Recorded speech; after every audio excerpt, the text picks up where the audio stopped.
Hell out of dreams with different teams. I've changed a lot and it's not what it seems. Run to my mountain, keep doing these memes. New baby girl and this one is for keeps. Don't waste no time, if I want it, I take it.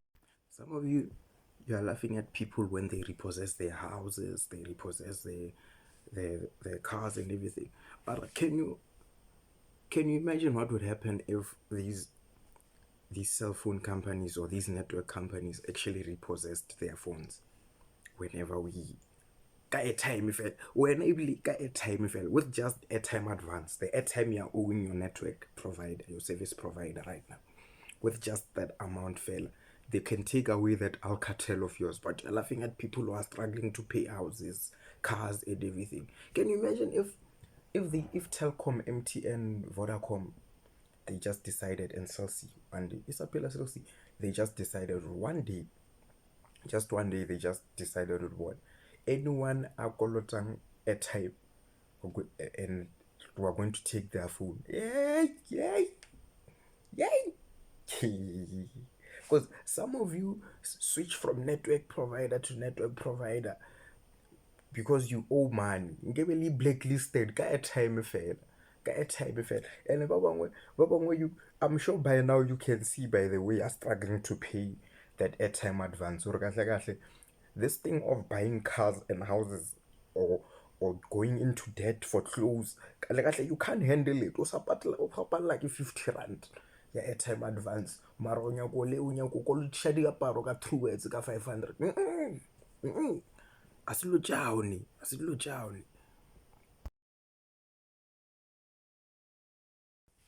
Guys, do you know the pain of, okay, you dish up and you're trying to eat, ne?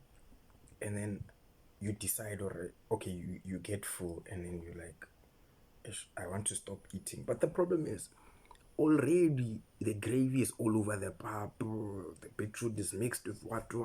You can't leave that food like that. It's too messy to be left, but you are full. You know the pain of, now you feel like you're forced eating, like you're forcing yourself to eat. And you can't leave it because whoever you're staying with, if you're staying with someone, but alright, man, you can't throw away food value because we were taught you can't throw away food. Whether you were taught or not, you can't throw away food because eating is a privilege. There are people who sleep on an empty stomach, and then you can't. Now it feels like you're being forced. Some of you will say these are nice life problems, but it's not nice. It's not nice. It's not nice. Ukhuchi mara bona ke shetse ke tshwere go ka moka ka gravy le ke tareng man. So lo isha tshwantse be le order or anytime you decide you're going to stop, you can stop. There's nothing that surprises us, gents, like the owner of a PlayStation losing in a game, like in FIFA or Mortal Kombat, all these games that you can find, PlayStation or wrestling or whatever, Need for Speed, whatever game it is, if it has a double player or dual play, whatever, and then you can challenge each other in it, we don't expect the owner of the PlayStation to lose. Okay, if I'm good at it, at least I expect it to be challenging to beat them, especially if I don't own a PlayStation or an Xbox or anything like that. But then when they lose, you're asking yourself, how does this person lose? Because they sleep with this thing. You always have this thing. How do you lose at this thing? Because you can't lose. You have it all the time. You're always playing. And then Tina, we only played at your house. Whether you played all the time, how do you lose? How?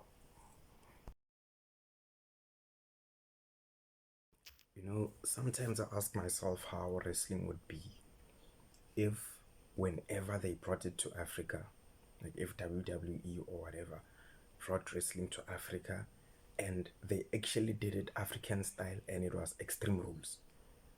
Like, imagine the things that would be under the ring, Extreme Rules. Like, can you imagine if you had people obviously in wrestling who Undertaker, so when they come to Africa, they would have things like a heart attack under the ring or a lightning under the ring waiting to strike. Extreme Rules, guys, Extreme Rules.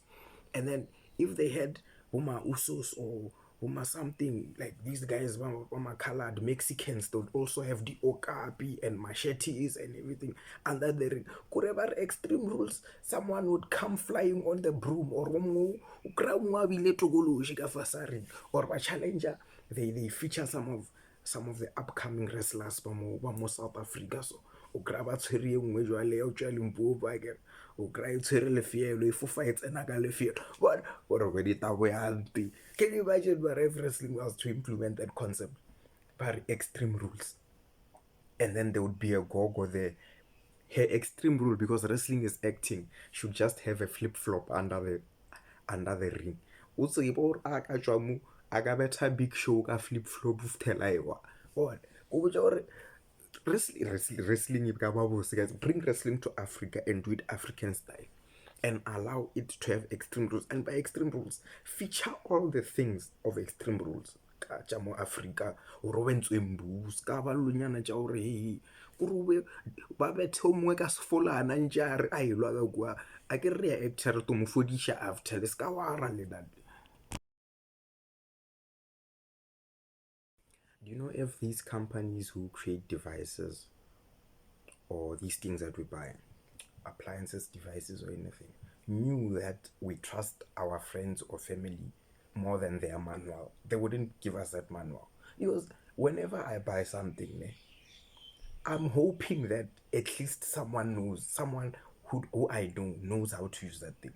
And when I get that thing, I'm hoping that that person will show me how to use that thing. I don't even care about the manual. Or if I have to assemble something, that doesn't matter. I know that someone knows how to assemble it. I don't care about the manual. And it's so stressful when you buy something and then you get to your friends or you arrive home and then you ask them, I bought this thing, what, and then they say they don't know how to operate it or how to assemble it, or because now you have to read the manual. If these people knew how stressful a manual is, a simple manual telling us how to do things, how stressful it is. We try, but I don't care if my friend has ever owned an iPhone or not, or whether or not they afford the thing that I'm asking them. As long as they have seen how it was assembled somewhere and then they know how a phone works that they can't afford, it's fine. It's fine. I don't care. But as soon as I buy a phone and I show my friend, I expect them to show me how that phone works. I want them to show me everything they know about that phone so that I can be able to use it. I want to copy. I don't want a manual. And if these people knew, they would just ask us when we buy the phone, do you have a friend who knows how to use this phone? And they just say, okay, sharp, go ahead and ask your friend, and they will save money at the manual.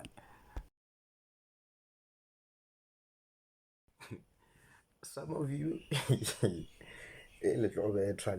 when you are busy in arguments and you disagree with gay people or gay men, let me say gay men because they're gay women. When you disagree with gay men, some gents, I can see the way they're arguing, or they forget that this person is a man. You can see sometimes when people are arguing. That's why I avoid arguing with gays or getting into heated exchanges with gays or gay men, because if it gets to a point where we threaten each other, can you imagine? Because there's no problem if I beat him up, there's no problem. There's no problem. The problem is if he beats me up, you guys have this tendency, when we argue with gays, we have this tendency of forgetting that this person is a man and this person has the strength of a man. And them acting like a woman or acting like a drag queen, whatever, makeup or skirt, we forget in our heads whenever I argue with them, or okay, this person is a man, this is a man, they have the strength of a man, whatever. How they act in that time, how they act is irrelevant. But can you imagine if you're in a fight and you lose to a gay person?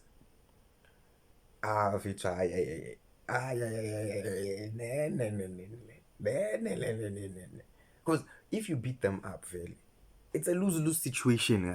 It's a lose-lose situation. You beat them up, we'll judge you. Why are you fighting with a gay person? But then you lose. For another, losing to a gay dude is worse. Being getting beaten, guys, by a gay dude is worse than getting beaten by a woman of it. I at least with a woman I can say I let her beat me up. But I mshimana ke o trapa ma o betha o ka re papa o mfala. O totse ba rete.